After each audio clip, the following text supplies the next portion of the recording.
Man, let's just call it what it is. All this race baiting in the WNBA is getting exhausting and honestly insulting to the game of basketball. Sandy Brondello just led the Liberty to their first ever championship last season, made the finals 2 years in a row, and even this season, while battling injuries all year, no John Quill Jones for long stretches, a hobbled Brianna Store, they still won 27 games and fought through the playoffs, and the reward for that is fired. No context, no patience, no appreciation for what she built. None whatsoever. Then they hit us with the usual canned thank you for your service vibe. Thank you for your service statement. And the media didn't even wait 72 hours before turning the Quinn firing into another race headline that I just showed you guys. Let's be real. Are y'all even watching the games or just farming outrage clicks? Look at what Sandy did. She wasn't just winning. She built a culture, developing players, doing it without being a puppet for the front office politics, man.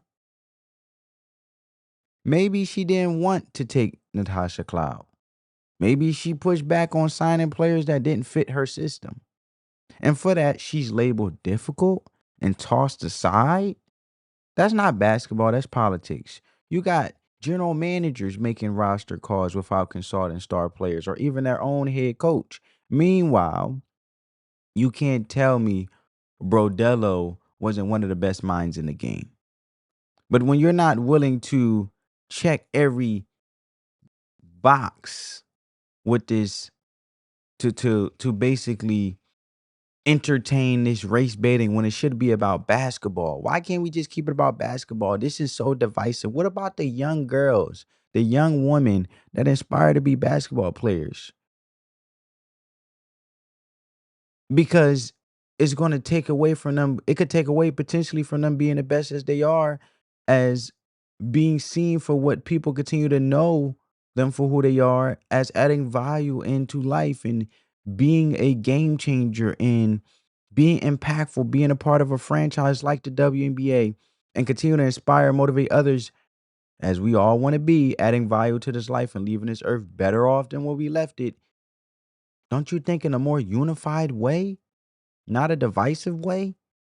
And also focusing on the game of basketball, as we know sports to be known for unity no matter what race you are.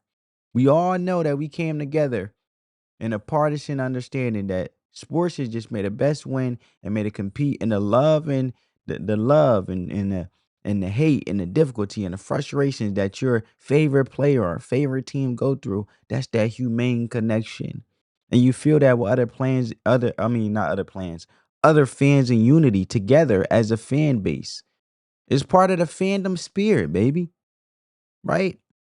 So you can't tell me Sandy Brondello wasn't one of the best minds in the game, right? That's not about winning, right? And let's not act like this came from Store or Sabrina, because Store even gave Sandy a full endorsement at the end of the year and talked about how she never gave up on the team. And if you don't want to, don't take my word for it. Check it out. What would you say to those who question whether Sandy should be here next year to coach you guys again? What the fuck? I'm not saying I questioned it. There's just some people that do. I mean, to anybody that kind of questions Sandy being here, like, this is a resilient group, and she has our back and we have hers. And the way that she continued to kind of, I don't know, deal with the cards she was dealt, like, was incredible. It wasn't easy for anybody, but she came in every day with a positive attitude and a mindset to put us in our best positions possible and best foot forward. So we're not going to be a team that points fingers. You know, there's a lot of us that could have done better this season, but we're still going to fight and show up for each other every single day, and I think that's what's the most important part. So we have Sandy's back. Thanks, everyone. Okay. Thank you. And I'll say it. Well, there you have it, right? There you have it. Shout out to Brianna Stewart, man. Shout out to Brianna Stewart. So, whose decision was it really? Who decided Sandy had to go? It feels like someone upstairs didn't like her having her own voice. And then, what do we see with Noel Quinn? Right? Fire from Seattle after rebuilding year. And instead of asking basketball questions like, did she connect with the locker room? Did the player development stall? Was there friction with the front office? We just jumped straight into the headline. No black women head coaches in the WNBA. Are you serious right now? Right? This headline alone is pure rage bait. It's divisive. Why are we so busy entertaining this divisive rhetoric? It takes away the pure spirit of the game, baby. Let's just talk about actual basketball questions pertaining to the game, and let's focus on who qualifies, no matter what race or color, based on merit. Who qualifies? Is it best for the team? Just like any other player, it's business. There's no feelings in it. Because from a business perspective, everyone is looking for who can add value and how they can add value, and how they can play their real role to add value. In this case, when it comes from a basketball standpoint, how can they help the team win? What is the chemistry like? Are they being effective and efficient all the way from the head coach, from the assistant coach, all the way down to the players? The players, you know, deal with this on a regular basis. They get traded, swapped, you name it. Sitting out, wishing or waiting or praying on their next contract with the next team that's hoping to pick them up and see value in them. Why can't it be the same standard for coaching, just based on value, based on quality and qualifying for the job, based on where that franchise is going throughout the WNBA, and whatever franchise or team picks up any person they feel as though qualifies for their front office when it comes to going in the direction that the front office want to go from a business perspective to win and be the best, which sports is when it comes to the WNBA and wanting their team to win, and really having a public interest of their fans, considering what their fans are saying, because their fans are the consumer, which makes this league continue to go forward. Now, we all know that NBA owners obviously prop up this league for years and years and years, because the league has been in a deficit because fans and nobody have really been tuning in.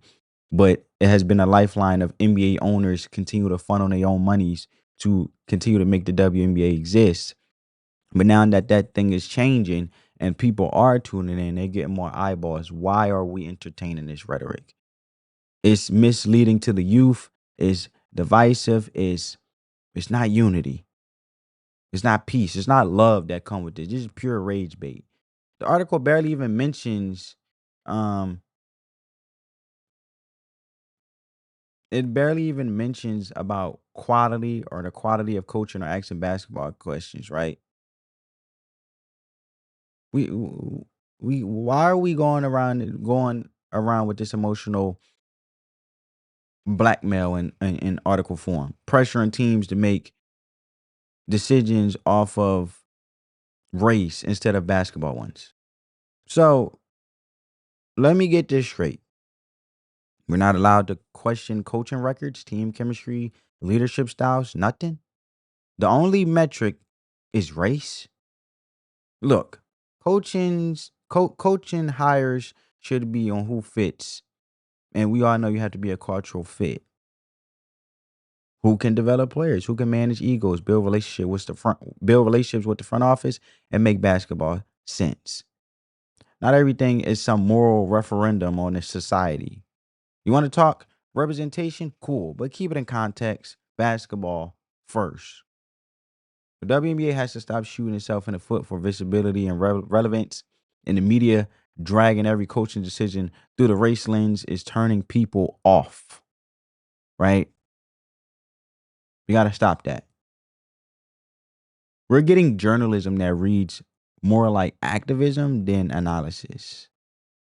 And when it comes to sports, we are trying to get an analysis, a breakdown, an understanding, get value from the game, and actually, have dialogue that actually pushes the game forward, let alone push his favorite players, because we all know that they're human too. The coaches, the WNBA players, the organizations, they be seeing what the fans are saying because we are the consumers, right? But then you got a great coach like Sandy who's out here winning in spite of obstacles and you still get fired, right? Then it makes you speculate or makes you curious. Yeah, like something's bigger is going on behind the scenes. And it ain't got nothing to do with race. Maybe it's the egos in the front office, right? But let's stop acting like basketball decisions can't be made unless there's some identity quota may be met. Love people for who they are, despite the race. Keep it about basketball and continue to unify. That's all I'm saying, man. And if Sandy Brondello has to walk, then she walk, right? Maybe Dallas will pick her up. You know, maybe she might walk right into Dallas with the Dallas Wings. Take that top pick, draft page, build a young core and cook. Man, give her Seattle. Hell with it, right? That's all I'm saying. But the league needs fewer slogans and more substance. That's all I'm saying. Not the identity politics. It takes away from basketball. Build winning programs. Hire strong leaders. Now, I'm not discrediting Noel Quinn saying she's not a strong leader. But just I'm saying let basketball be basketball again. Period. Can we agree with that, family? Can we agree with that? You know what I'm saying? Get my blood pressure up. Let me know what you guys think. And I know, family, peace.